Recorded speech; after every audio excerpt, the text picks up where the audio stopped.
David s'est levé le matin berger, mais il s'est couché le soir avec une promesse de roi. C'était fini pour David, mais Dieu a augmenté le temps additionnel. Je ne sais pas pour toi, je ne connais pas ta situation, je ne sais pas là où tu te situes. Si Dieu a consolé David, Dieu te consolera aussi. Si vous n'êtes pas brisé sur la terre, c'est que le ciel n'a rien à vous offrir, car il n'y a pas de gloire sans brisement. Il n'y a pas de royauté sans bergerie. Pendant que Dieu cherche des brebis, il y a des cabris dans la bergerie. Bien-aimé, tu ne peux pas servir si tu n'es pas serveur.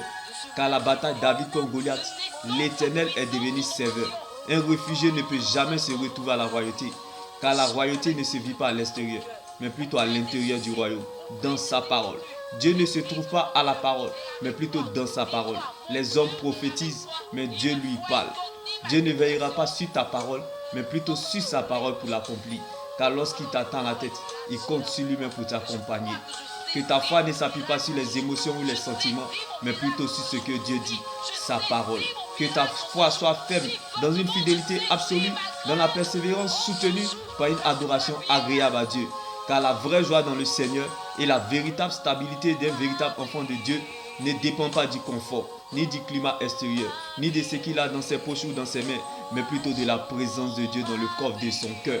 Heureux l'homme qui cherche la présence de Dieu malgré les difficultés, car la présence de Dieu est capable de faire pour toi ce que l'argent ne peut pas faire pour toi.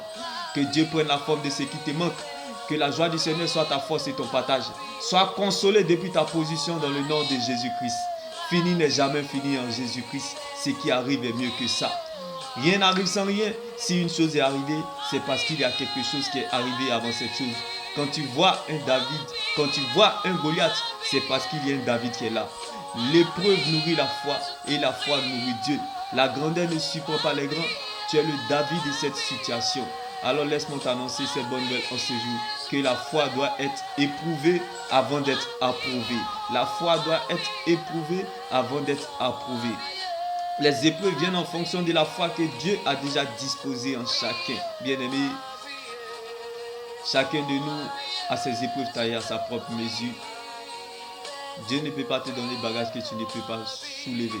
Alors, sache que tu es loin pour ce problème. C'est parce que tu ne sais pas qui tu es. Sinon, tu allais voir ce problème différemment en ta faveur. Car le Dieu que nous servons n'a jamais perdu un combat là où son nom a été mis en cause. Est-ce que tu sais qui tu es? Est-ce que tu connais le Dieu que tu sers? Quel est le poids de ton Jésus? Quelle est ta véritable source de motivation en cherchant et suivant Dieu?